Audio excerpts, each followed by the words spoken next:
Deci, fără deci, ți-ai găsit unde să mergi până vine Alin. Piftel? Vine Piftel! Păi unde să merg, că nu ai loc să treci pe lângă el. Îl cheamă Alin, nu Piftel, și nu-i gras, îi obez. E o problemă medicală, mă, sălbaticule. Te focă că atât ai de gras, că și câinii îl latră hamburger. De fiecare dată îi zic, dar nu înțelege.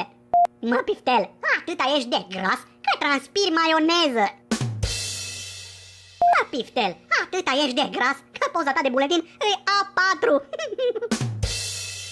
Mă, Piftel, atâta ești de gras că te cobori din pod pe scara Richter.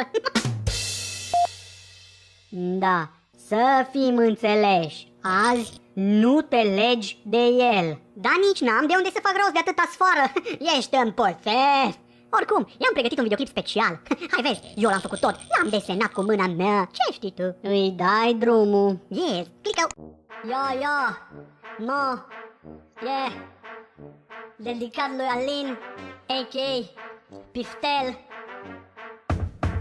Alinare când bagă salamul în gură. Nu e gay, dar se excită când se freacă de untură. Că e obez în morții lui, e copilul betonieră. Bagă micul după mic până se transformă în sferă. Gabarit depășit, poate doar de apetit. Nu e lemn în lumea asta să-l susțină răstignit. Nu e om rău neapărat, are poftă de viață. Ia 10 vieți de pui în omletă dimineață.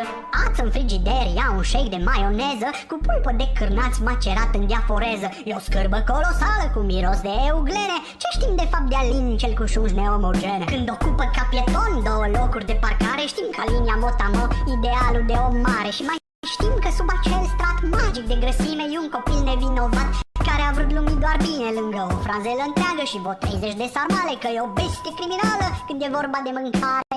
G înspre R, înspre A, înspre S.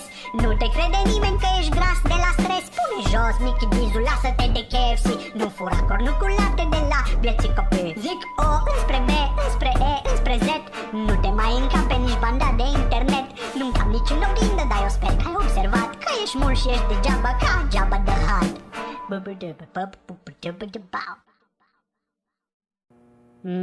Da, ești un adevărat artist. A venit, nu fi tâmpit și șterge mizeria asta. Mizerie? Să-ți pută ochii de fasces, nu știi tu ce e artă.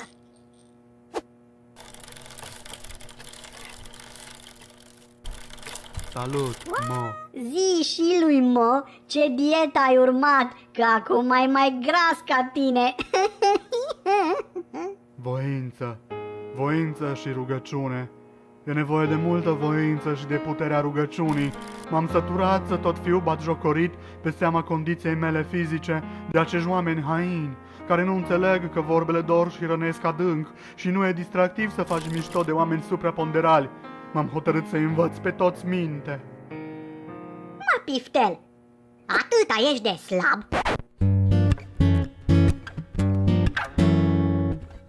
Mă, Piftel, atâta ești de gras că poza ta de buletin e A4.